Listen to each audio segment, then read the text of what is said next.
Hello, dear friend. Have you been lately sinning? Have you been sinning the same sin again and again and again and again? Now, today you're hopeless and you think you're an abnormal Christian. You think that freedom from sin does not apply to you. You might even think that you don't want to live anymore. If that's the case, let's listen to the Word of God, the fresh Word of God.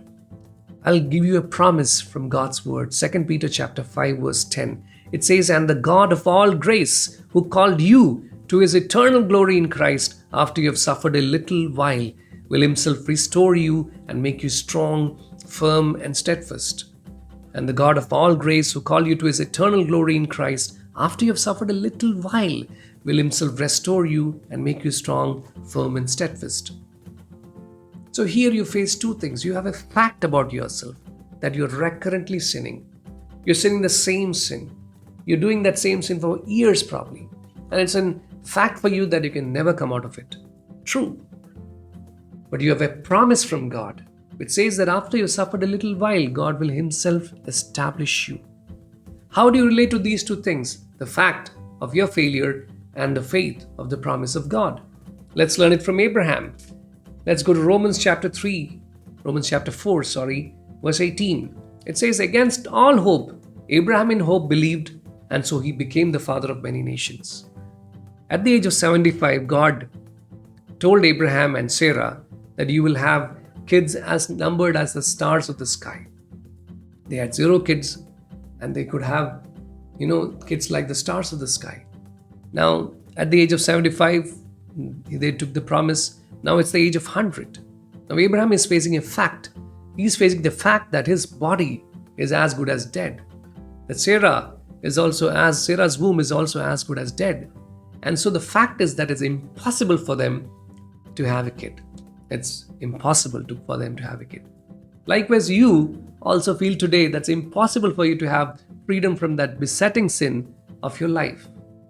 It might be a fact for you. But look at the word of God. It says, "Against all hope."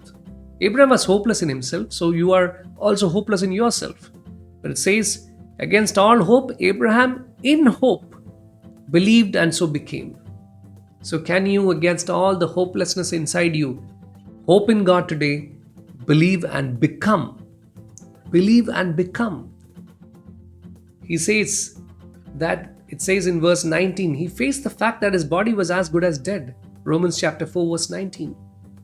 The fact that his body was dead. Verse 21, being fully persuaded that God had the power to do what he has promised. He is fully persuaded about what God has promised he would do it. So you see, the fact that he couldn't have a kid and the promise that God could give him one. They're two different things. And in this dilemma, verse 20, he did not waver through unbelief regarding the promise of God, but was strengthened in his faith, and he gave glory to God. He did not waver in unbelief, dear friend, and so you should not also waver in unbelief.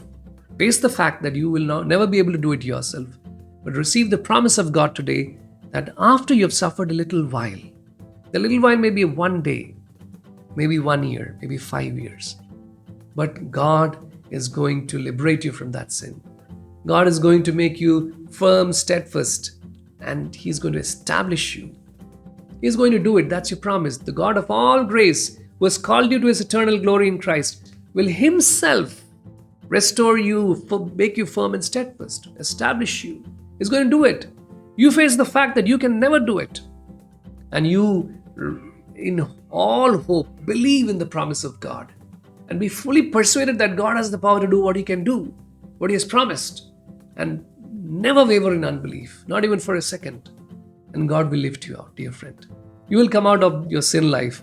You will be free and God will do it. Amen.